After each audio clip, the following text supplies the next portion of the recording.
The session is now live. John, take it away. Hi, everyone. Welcome to the latest installment of our new editorial webinar series, Coffee Talk.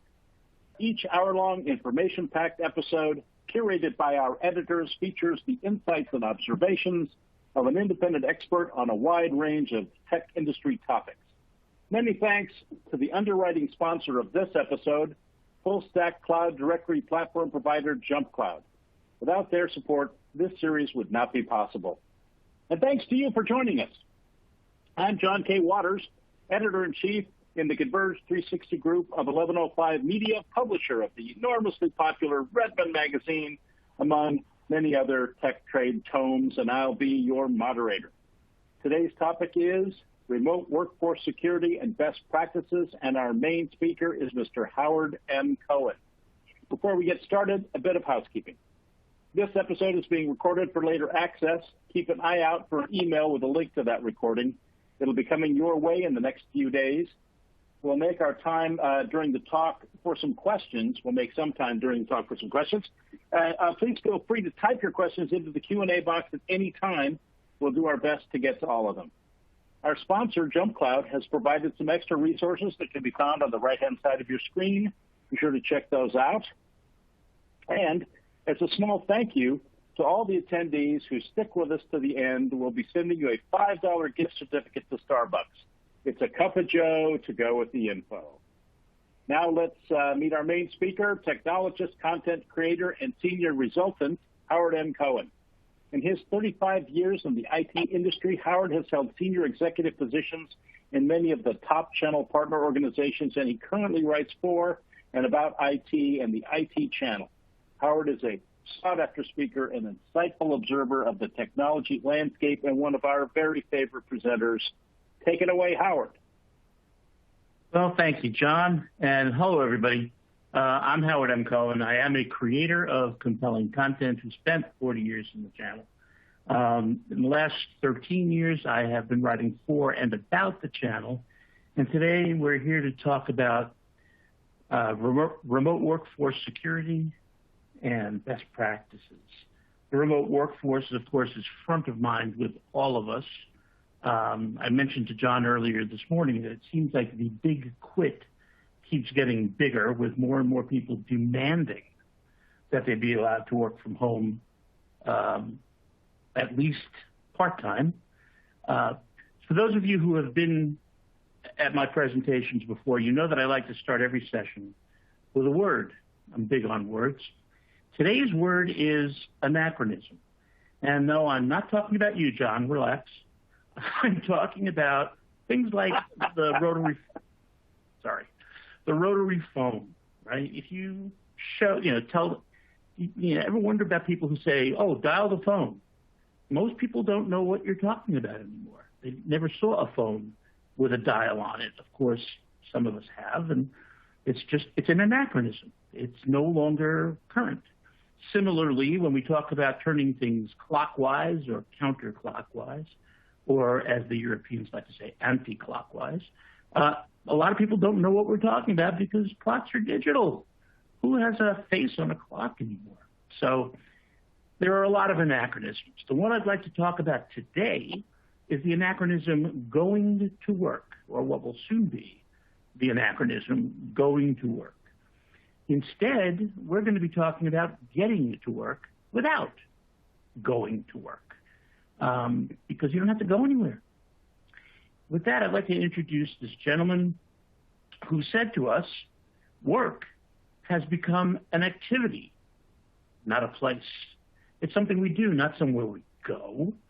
And by the way, he is Robert Frankenberg, who was the chairman of Novell Corporation, which, if you think about it, is yet another anachronism now. He replaced the original chairman, and actually, Mr. Frankenberg said this to us in 1994, 28 years ago. 28 years ago, it sounded like a great thing, except it didn't really catch on. There were some telecommuting initiatives that came and went, but people really didn't want their people working from home. They wanted them working in the office. until a major occurrence. And of course, that major occurrence was the outbreak of a global pandemic, COVID-19.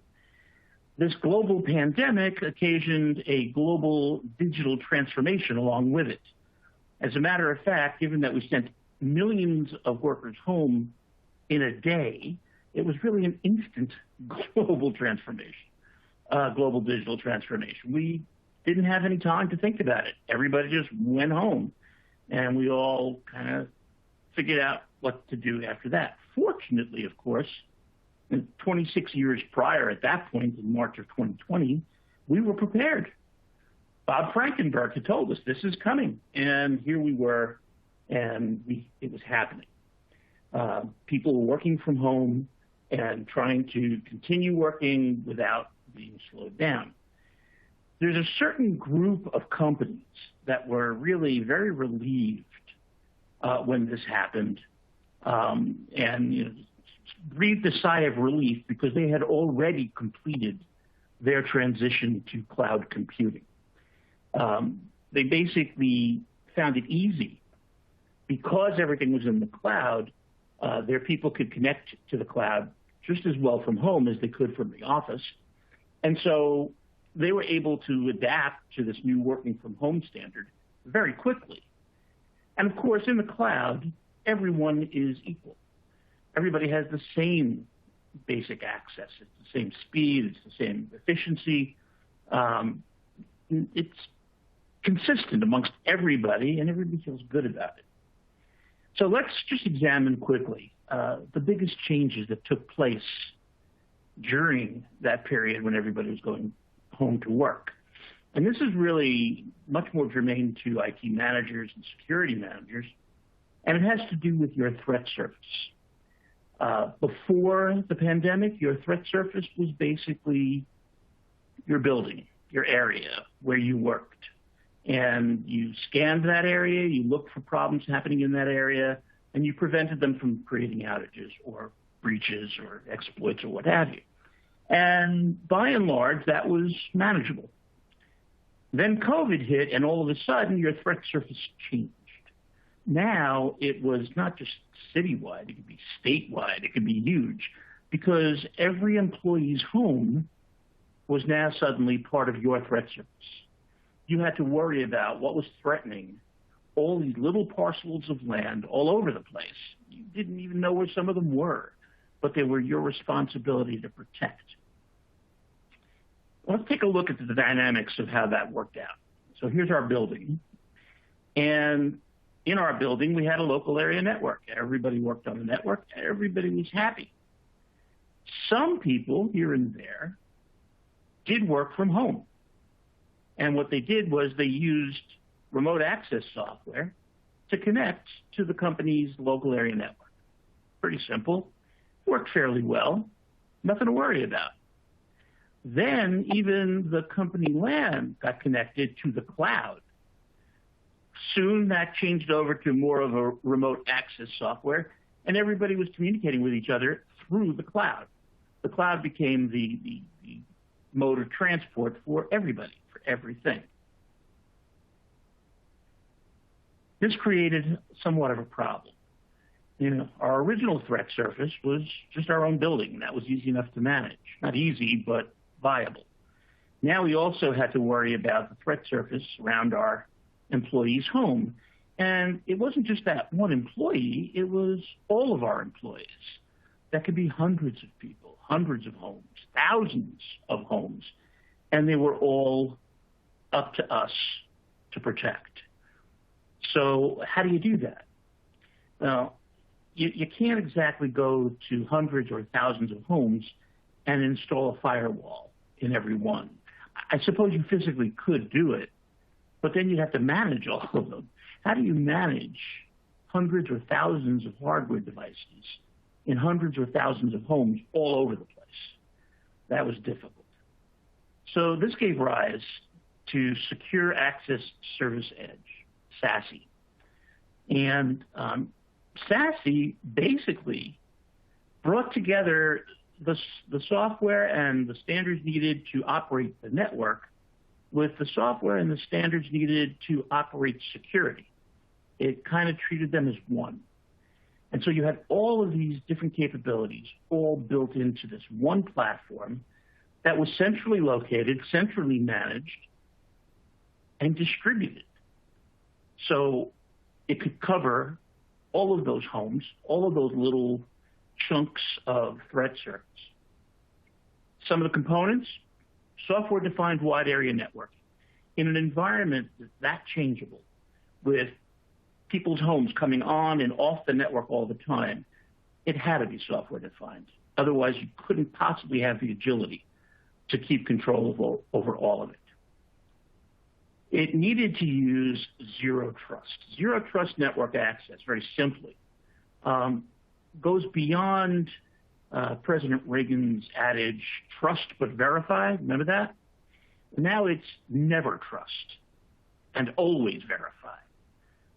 And literally, zero trust means that every device, every entity on the network has to constantly be verifying itself and proving that it is who it says that it is. This was necessary when you had so many, far-flung areas to protect. Identity and access management became critical. The use of cloud access security brokers made it easier to centrally manage and distribute that kind of protection amongst all your users wherever they might be. Firewall as a service, same thing, centrally managed, but available to protect each and every location, each and every user. Now remember, those users were out there using who knows what. Maybe their kid's computer, a home computer. Maybe your company issued them a computer. It was a toss-up. And another thing that became critical was multi-factor authentication, combining something you know, your password, with something you have, in this case, your mobile phone, which received a 6-digit code that you added along with your password. And having the two would allow you access to your network. Okay, so SASE revolutionized the way in which we provide security, especially in the context of all of these remote users. Secure web gateways. You're going to be probably driving everybody through a central point of contact. You want to make sure that nobody suddenly pulls who knows what kind of content into your network through their web browser. Big focus on identity management, big focus on network access control. Why do I repeat both? It's important to recognize that it's not enough just to authenticate the user. You must also make sure that you authorize and approve the device. Does the device that they're using to access your network have sufficient security capabilities? Is it sufficiently configured to operate on your network? If it's not, it could open up a gateway that would allow bad actors to get in there and access your data and your network. So, while we're talking about it, the most vulnerable point on anybody's network, of course, is an endpoint. Actually, all the endpoints. It's easier to break through a smartphone or a laptop than it is to get into the core of the network and get directly at the servers. So you had to protect the most vulnerable network segment, which isn't only those endpoint devices, but many will tell you that it's the users who are very vulnerable because users are not digital devices. They're not perfect. They can make mistakes. They can work inconsistently. So you needed to protect both with identity and access management, multi-factor authentication, network access control, which allowed you to interrogate the devices to make sure they were okay. And many managers used role-based access control to keep all of this under manageable control. That is to say that, imagine that you had to make a change for some users, maybe a lot of users. Can you imagine sitting there and making that change one by one by one, user by user by user? It could take days, weeks. With role-based access control, everybody becomes part of a group. Some may be in the operations group. Some may be in the finance group. Others in the marketing group. When a change is necessary, you make the change to the group, and everybody gets that change. Everybody in that group gets that change. Makes it much more manageable, much more viable to make those changes quickly enough to have meaning. Okay, so we've looked at the network. We've looked at the endpoints. Now, let's look at the most important part of the operation, breakfast. No, not breakfast. Data. I use the bacon slide because everybody says that data is the new bacon. Everybody loves bacon, and everybody loves their data. Their data is their most valuable asset. And literally everything we do in IT is about the data. It's the data that we're moving. It's the data that we're massaging. It's the data that we're storing. So it's all about the data. And the first thing that can be said about the data is that it has to be encrypted.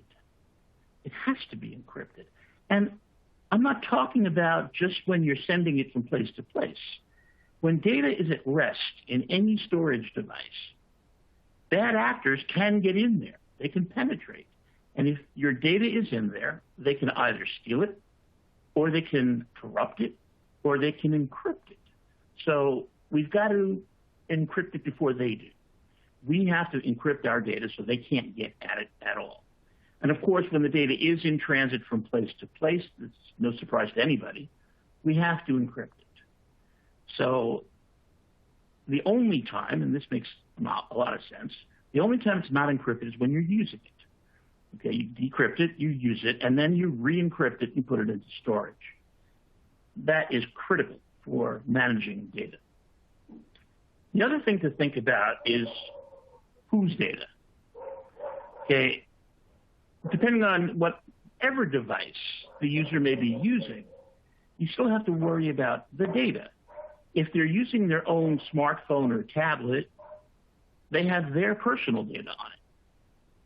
Photos of the kids, people's phone numbers, banking information, what have you. When they start to use it for work, they're going to be keeping corporate business data on it as well. You must create some kind of firewall between the two. They must be segmented from each other. And so you may indeed segment the storage in the machine, in whatever device it is. Then they can't use their personal email or personal messaging to communicate your corporate data to their friends. Can't happen. Another strategy that people use a lot is the VDI, virtual desktop infrastructure, where no data gets to the device. The device just displays the results that are being achieved by a processor back at the data center. That's very, very safe, and it's a very, very popular way to do it. But no matter what you do, you have to keep the two separate. Same is true for the accounts that they're using, the internet accounts that they're using, the network accounts that they're using, and the devices themselves. You know, whose device is it? Do they own it? Well, if they own it and you decide it has to be bricked, where all the data gets erased from it because it's been lost, you're going to be erasing their personal data along with your corporate data. That can leave you liable. So you've really got to be very careful in the way you determine that you're going to handle data. You have to make sure you establish and enforce a strong policy about data, accounts, and devices that are going to be on your network. And while we're on the subject of policy, let's talk about it. This is where it all begins. And I'm sorry that I didn't start the presentation with this, but really everything begins at policy. There needs to be a policy for everything that's going to happen, and especially when people are far-flung and not at the office where you can basically bark at them, you have to make sure that they know and understand and appreciate the policies that they're operating under. These policies include an acceptable use policy.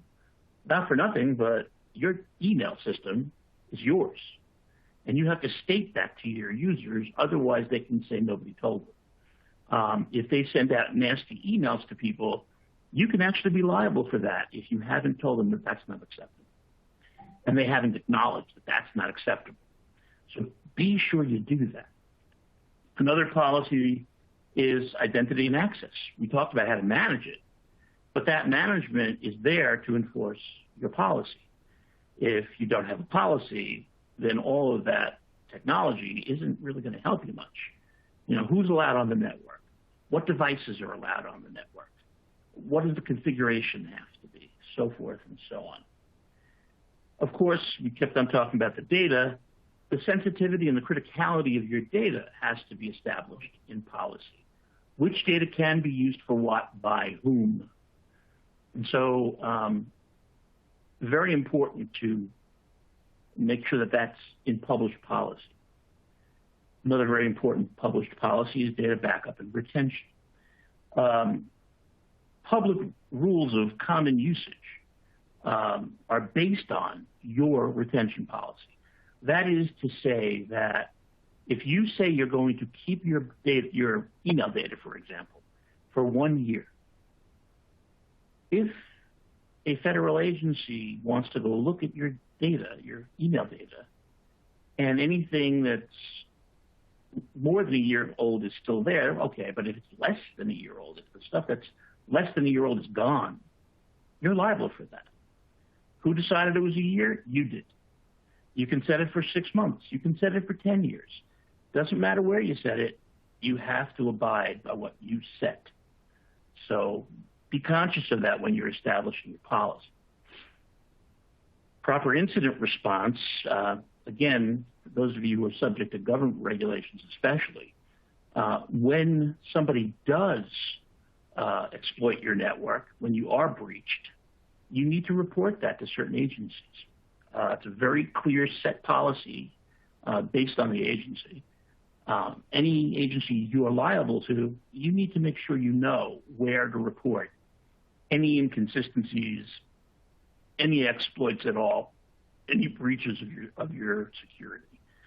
If you do not report and it's identified, you're liable for fines and penalties. And that's not something you want to involve yourself with. So be sure you understand up front what the proper incident response is, especially when you have people working all over the place. They're not going to know what the incident response policy is. You need to know it, and you need to be sure you're monitoring to become aware of anything that happens at anybody's station. And then the disaster recovery and business continuity policy. This has changed radically. In the old days, disaster recovery policy should include who's the fire marshal on each floor of your building. Where does everybody go if there's a disaster in the building? Now they're not in the building. They're at home, a lot of them. What do they have to do? Where can they go to gain access to the network if they can't get it from home? How do they take advantage of a failover? Most cloud providers have multiple data centers. Your data will be failed over to automatically in the event that one of their data centers gets into trouble.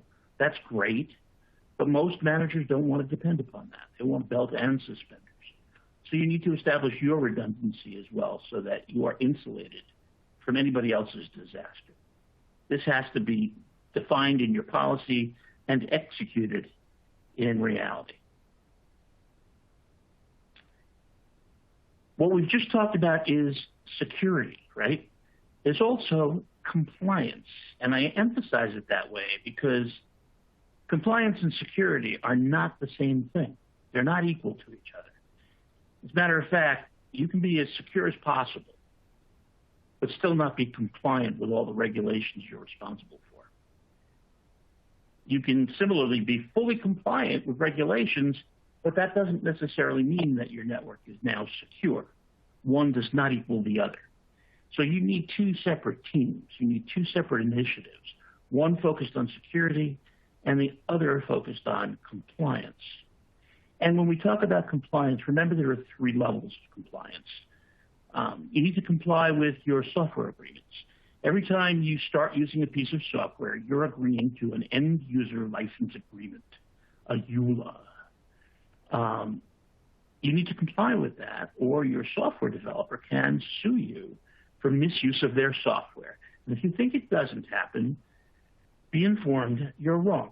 It happens all the time. It's just not publicized a whole lot. Similarly, you have to be compliant with your own company policy. We just talked about all the policies you need to develop in your company. People have to follow them, and you have to enforce them to make sure that they do. And then, of course, there are government regulations, which, if your business is liable to them, you need to comply with. And that has its own host of activities that you need to execute on. I'm not going to go deeply into all the different ways that your compliance can be compromised or your security can be compromised, but I do want to make a special stop at the most popular, the most prevalent form of compromise that we're experiencing out there, and that is ransomware. Ransomware, of course, starts with phishing attacks. A phishing attack is simply an email that shows up that looks genuine. It looks like it comes from your bank or your attorney or some very, very official organization that you work with. User receives it. It asks them to either click a link or open an attachment or do something. And when they do, they open the doors to all kinds of malfeasance. And people start coming into the network and doing all kinds of awful things. To get a sense of the scope of the problem, almost 60% of enterprises were hit last year with a ransomware attack. More than half of the companies in the world were hit with a ransomware attack. That's enormous. And 3/4 of the attacks that took place at all resulted in data being encrypted and held for ransom. So that's a lot. That's an enormous presence of ransomware. And of course, ransomware, since it attacks with an email, is a human engineering attack. It's attacking the most vulnerable part of your network, the user, because again, the user is not digital. The user is fallible. They can make mistakes. They cannot see that an email is fake. And quite frankly, even digital devices have a hard time identifying those that are fake. So if that's the case, if people have a hard time with it, even software designed to protect you has a hard time with it, what is your best way of protecting against ransomware? And the answer very simply is data backup. This is how seriously you need to take data backup. It has to happen every day. It has to fire off properly every time. You have to confirm it every time. Why? The idea behind ransomware is that they encrypt your data, and then they hold that data for ransom. If you pay the ransom, they'll give you the decryption key so you can get your data back.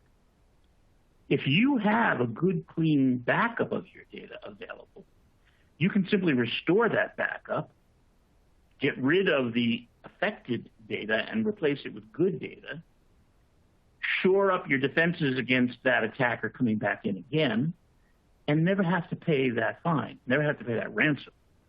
A lot of people have held themselves harmless from ransomware attacks by having an available backup that they could restore very quickly and get back to work. So take backup that seriously. And whatever your backup strategy is, make sure that it also backs up all of your users, which suggests that all of your users' data really should be in the cloud where you keep all of your other data.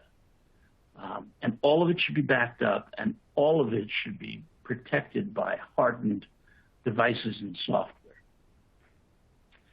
Okay, so we've looked at the network. We've looked at the endpoints. We've looked at the data. We've looked at all of these components of people working remotely and even at the office.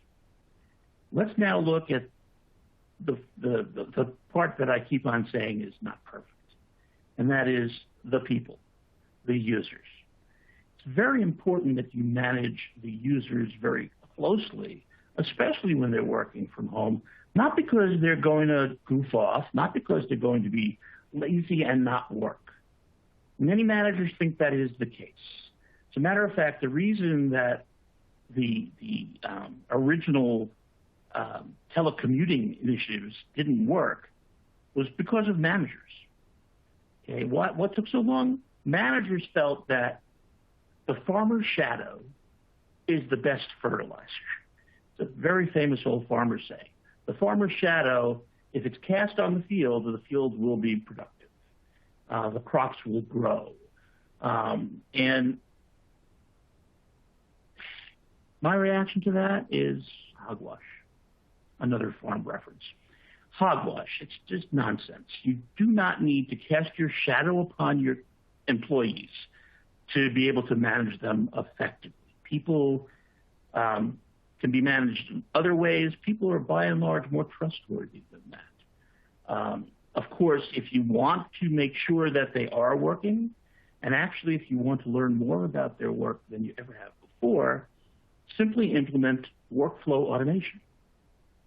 Use workflow automation across your network, and every employee can signal the beginning of a task and the end of a task, every task. Now suddenly you can see how long things take. You can see if that's getting smaller and smaller to getting faster and faster as they do things over and over and over again. You can see who amongst a team is most productive, who's doing it fastest. There's all kinds of things you can learn from data that you could never really learn from direct observation of your employees. So take advantage of the availability of workflow automation, and you'll find that remote management is in many ways superior, not inferior, superior to direct management. Workflow automation is just part of the picture. People need to be able to communicate with each other. And what we're finding is that they're much happier messaging than they ever were calling. The number of texts going across the telephone network far exceeds the number of phone calls being made on it, and that's been true for a few years now. So, don't look at texting as something kids do. Texting is something everybody does.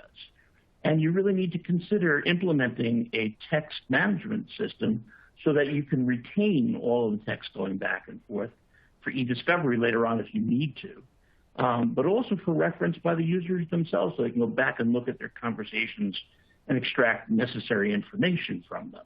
The more you support messaging, it's not just simple message and SMS, it's also Facebook Messenger, LinkedIn Messenger. There's plenty of different kinds of messaging platforms available, including those that are managed by you yourself. These messaging platforms are part of larger collaboration platforms that bring them all together. You can text, you can call, you can see each other on video. You can do many different things. Most recently, a great new addition has been simultaneous editing. You can work on documents together, even though you may be miles and miles apart, across continents even. Basically, everybody opens up the same document. They all see it. They can all see where other people on the team are working on it. They can work on their portion of it, and it all gets saved. So you can have a committee of multiple people creating a document which accelerates the production of documents immeasurably. It's incredibly faster. The same thing can be done with document approval. There's no reason you can't have approvals being done in parallel rather than passing from person to person to person, which can take weeks. Another consideration in collaboration is the ability to see each other, a very personal consideration. It's very important, and this is really what happened instantly after everybody went home. They all jumped on group meetings like this one. They also had group parties, people celebrating things. That was nice too. The trick in doing that, of course, is getting used to video. And this is an argument many people have. It's not easy to get used to video. The fact of the matter is that we've had plenty of time in which to do that. As a matter of fact, at last count, we had 56 years to do that. This photograph was taken at the 1964-65 World's Fair in Flushing Meadow Park in New York. And before you ask, yes, I was there. And I actually got to see the picture phone from AT&T. and try it out, and it was amazing. And years later, when video finally became commonplace, I couldn't stop thinking about how amazing that was so long ago. So what's the trick? How do we do it now? We start with Unified Communications as a Service, UCaaS. UCaaS basically connects everybody, allows you to text, allows you to phone, allows you to see each other, whiteboard with each other, simultaneously, and it enables all of those capabilities and more. And it can be used one-on-one. So here you see two people having a conversation one-on-one using video, using a UCaaS application.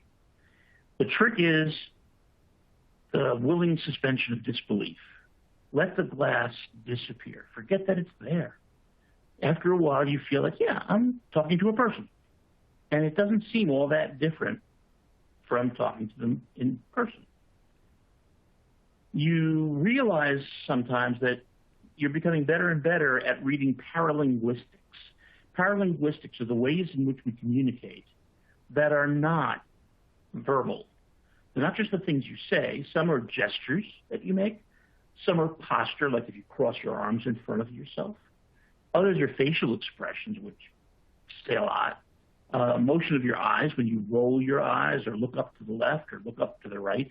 All of these things say things to the person you're communicating with. And if you learn to read them better, you can get much more out of the conversation, not just across the glass, but in person as well. The only thing we're waiting for that we can't accomplish that way is smell-o-vision.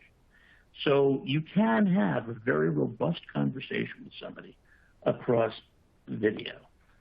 Make it personal. Make it informal. Have a coffee meeting. Have a coffee talk. A coffee talk. What a great idea for a series. Have a coffee call. This young lady has a coffee cup sitting right there on the left side of her desk, and I'm sure the gentleman does as well. Keep it light. Don't make it a formal issue. It's not like you're talking to somebody in space. Houston, we have a problem. Nothing like that. Another advantage of using video is the idea that you can record the conversations. Why is this a good idea? Because you can now use artificial intelligence engines to transcribe those recordings, meaning that in about 15 minutes after the meeting ends, you can get a complete written out transcript of the conversation. You'll notice that this young woman is not taking notes. She doesn't have a notepad in front of her. She doesn't need to. She'll take the transcript, she'll highlight the things that are important to her, and she'll have notes forever without having to distract herself and show the person on the other end the top of her head. This is an amazing advantage, and if you haven't tried it, please do. It's easy to get access to, easy to use, and incredibly changes the way you work. There's also UCaaS conferences, right? And that was the first thing that everybody did. Well, look at this photograph of this young woman participating in a video conference. What's wrong with this picture? I'll tell you in a minute. One of the most important things to do when having a conference like this is to establish etiquette. How do you indicate that you want to speak next? How do you stop speaking? How do you keep the conversation flowing without talking over each other? One of the most interesting, sad video meetings like this that I've attended was actually a video funeral because we couldn't all get to the city where the deceased had just passed away. They created a video funeral, and we all participated. The clergy that was officiating at the funeral was appointed as the host, and he called on people to give their eulogy for the departed. I have to say it was one of the most functional, one of the most efficient meetings I've ever been to, and it was really quite touching. It was a very personal experience. So it is possible to have personal experiences on a video call. It becomes less personal and colder when you turn your camera off. And that's what's wrong with this picture. when I asked at the beginning. Everybody has their camera on. That's very unusual these days. People say that, oh, I don't look very good right now, or they're being very vain about it. It's rude. What you want to do is behave as if you were in a physical conference room, all together in the same place, because you want it to feel that way for everybody. You want everybody to be comfortable in this meeting.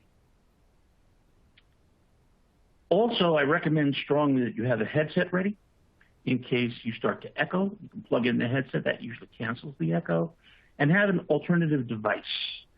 All too often, even in one of these presentations, my main device actually went out, and I was able to continue presenting using my smartphone, which was amazing and very, very helpful. You'll notice that this young woman has her mobile phone on the far right-hand side of her desk, so she's ready if the computer should have a failure. Of course, that working environment is very important. So people are going to be working from home. They're going to be working in a home office. Here, very quickly, because we're running out of time, is how to equip your home office. Number one, make sure there's a roomy work surface, nice big table, plenty of room for the person to work. Make sure you have a comfortable chair, but not too comfortable. You don't want people falling asleep while they're working. A task chair, good lumbar support, so forth and so on, so that they don't get a bad back from it, but still comfortable and viable for day-long use. You want them to have good lighting so they don't risk eye strain. You want them to have a fully configured computer, not just a home computer that the kids usually use for games. You want them to have some kind of phone. It doesn't have to be a hard phone instrument. I am talking to you right now using a soft phone that is using the same internet connection as my web browser is. Very efficient, very easy. I can just tap out the number on the screen and off we go. They need to have internet access, obviously, if you're using the internet as the transport. They may want to have a printer, although these days more people are doing screen reading and printers are becoming more passé in more environments. But the very most important thing is right here at the back, and that is they need a door. Right? If you're working in an open space, you are prey for all the different kinds of distractions that can happen at home. Statistics tell us that there are more distractions in the office. That's great, but if you can get behind a closed door in an enclosed room to work when you're at home, you'll cut down even more on the distractions there. And so I strongly recommend that the room that you use have a door.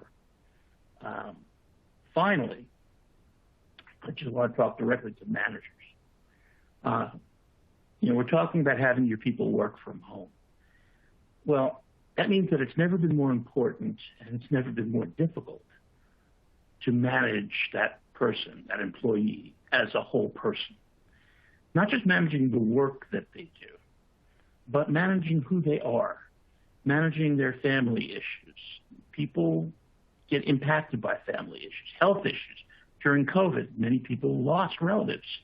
It's very difficult to deal with. Many people got sick. Their health issues, very difficult to deal with. They have emotional issues. People are people.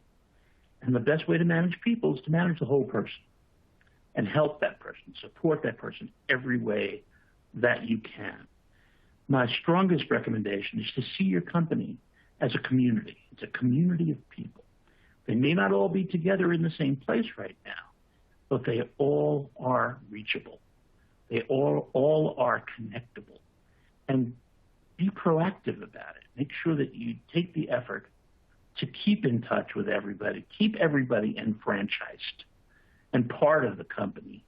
And that will increase the benefit you enjoy from having people work at home, because make no mistake, there are real opportunities and real advantages to be gained by management in having folks work from home. With that, John, are there any questions? Hey, Howard. Gosh, that was great. We only have time for a quick question. Let me look here.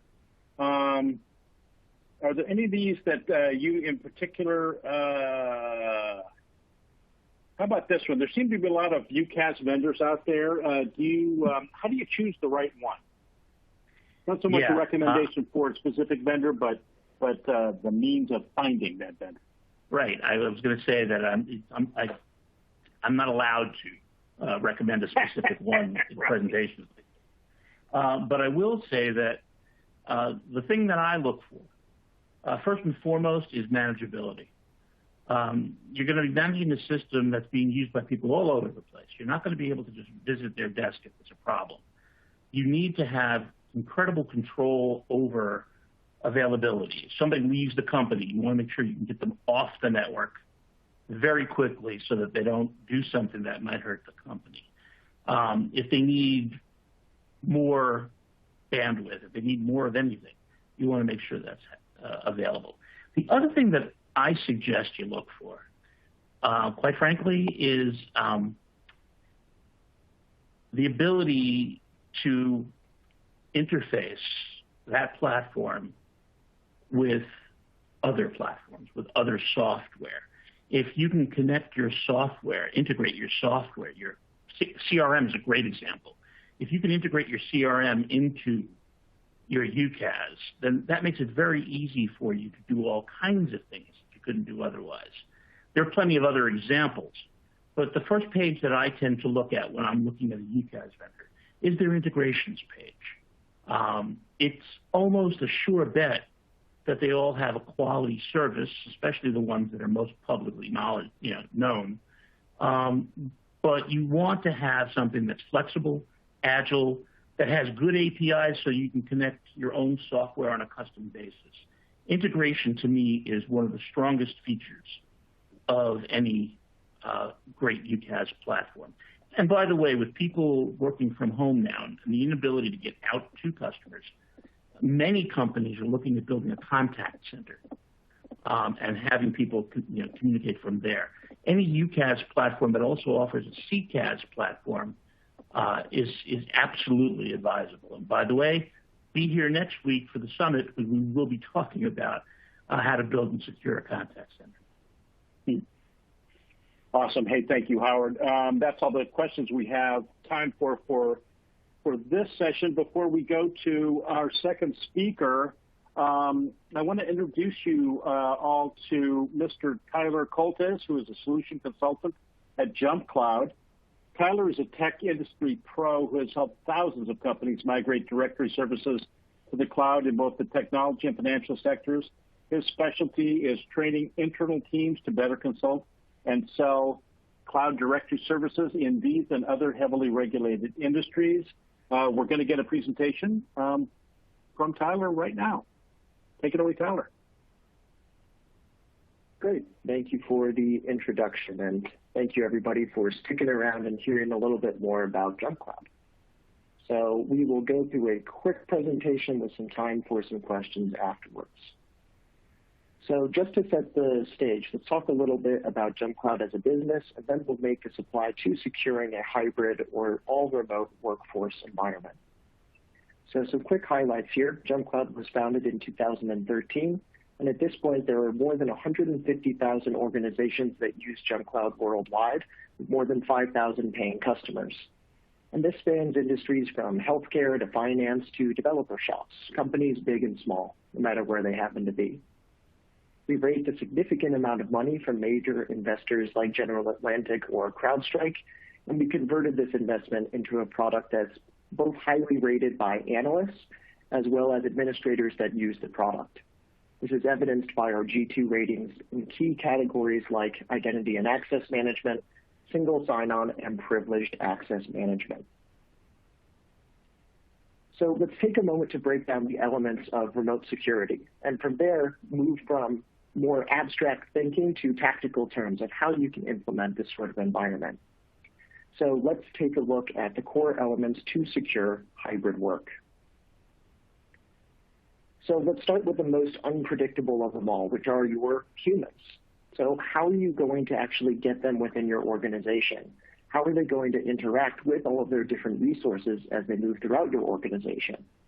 So JumpCloud has the ability to import people from wherever they currently exist.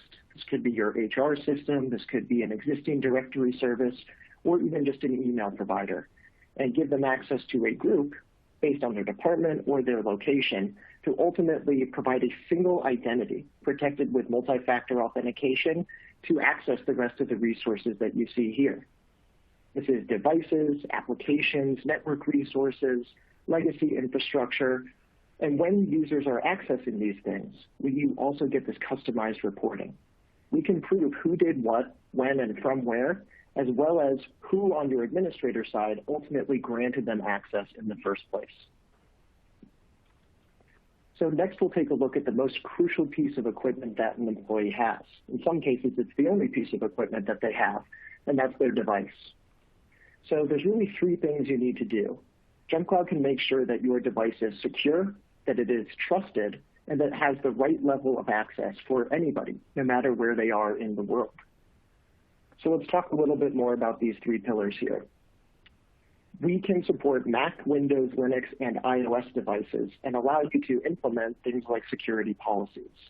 So you can remotely enforce full disk encryption, or you can remotely deploy your own custom code to do really anything that you want.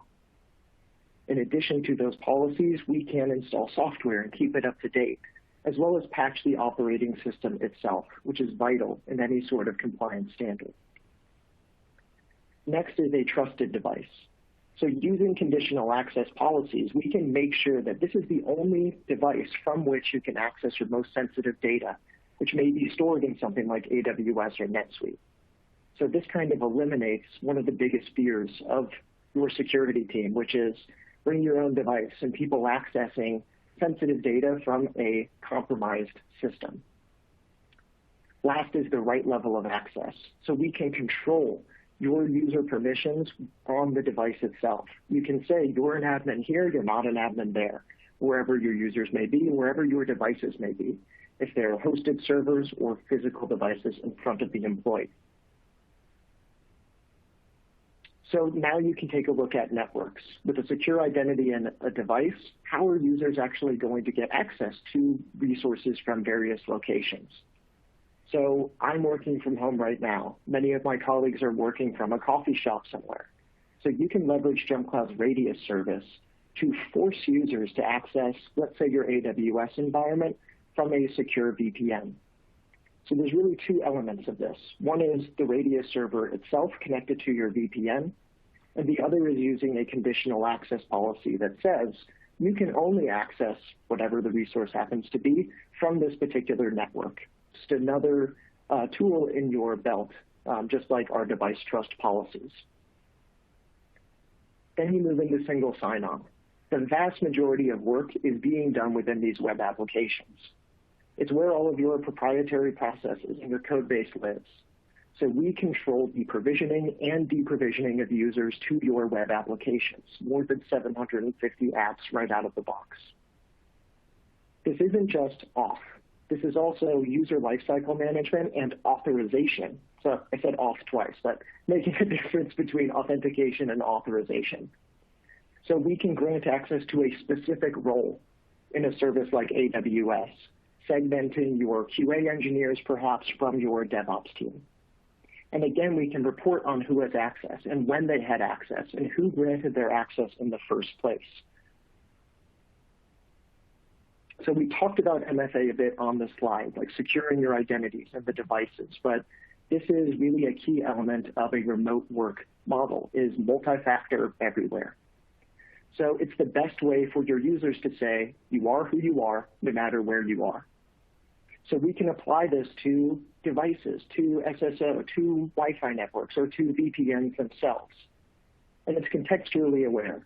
So maybe you don't need to do multi-factor if you're working in the corporate office, or maybe you don't do multi-factor when you're on a corporate managed device, but you still want to allow people to access their email from their phone. So you will require MFA there and nowhere else, just as an example. And last, you want to bring in the layer of hybrid. So you can use our LDAP service to connect to on-premise files, to printers, to firewalls. So even if people are working remotely, they can still access things within your network perimeter. So let's take a look at who provides all of this technology. In this list, you can see how many layers of complexity, getting all of these different providers together in a cohesive stack, how much complexity this can introduce. So integrating these point solutions can introduce multiple points of failure and multiple attack surfaces. And it also makes holistic reporting and accountability much more difficult to achieve. So that's JumpCloud. We are a vendor-agnostic platform to securely connect users to anything. Now that we know what's happening across the business, we can take the right action. So let's take an example here. One of our employees just won the lottery and they're leaving the organization. When that happens, because all of these different elements are tied together, we can revoke access to everything all at once. So we can kick this employee out of their device and their applications and their network all at the same time. You could even go ahead and wipe their device if you were very concerned about what they have access to. So that's an extreme example, but it's important because it closes one of the largest security gaps for an organization, which is users having access to things where they no longer should. So by combining all of these different elements into one, we're ultimately reducing your cost while still providing all of the necessary components to secure your different IT resources in one consolidated platform. So this is just one use case that we can satisfy. Remote work is here to stay, it seems, but there's a lot more that we can do. So if you'd like to learn how this might work for your organization and your unique needs, we do offer a fully featured account for 10 users and 10 devices that you can test for as long as you need. That's all from me today. Thank you, Tyler. We have a couple of questions. Let's see if we can get to a couple of those. I want to remind everyone that you can still type your questions into the Q&A box at any time, and we still have a few minutes to get to your questions. Let's start with this one. Tyler, do you have any solutions that can allow me to keep AD as the source of truth? I think we were talking about this before. Yeah, absolutely. So we have the ability to either integrate with AD, where it is the exclusive master. All password changes and group membership, they all come from the Active Directory side of the house in your domain controller, or we can exist in a bidirectional sync, where a user, maybe on their Mac, changes their password locally on that computer, and this goes back to AD and resets your Active Directory password as well. Basically, once we have this identity, we can send this anywhere else it needs to go. Here's one that, it relates back to some of the things that Howard was talking about too. Why has Zero Trust security become the standard? The network perimeter is gone as part of it. And I think people have realized that even items that were formerly within your network, once somebody is in that network, they can move between your devices. They can move across your organization and do some of the ransomware attacks that we were talking about before. So having a principle of implicit denial, but just because you're a JumpCloud user doesn't mean that you have access to anything. They must be granted access to your sales group or to your engineering group, just as examples. So it's become necessary in a domainless world, as it were, in a remote world. You need to trust nothing and verify everything, and you need to have the right tools that can help you implement this sort of methodology to stay secure now that people are working all across the world. Okay, let's see. We've got time for, the time sure passes. But let's do one more. How are you guys seeing remote work impact IT priorities and budgets?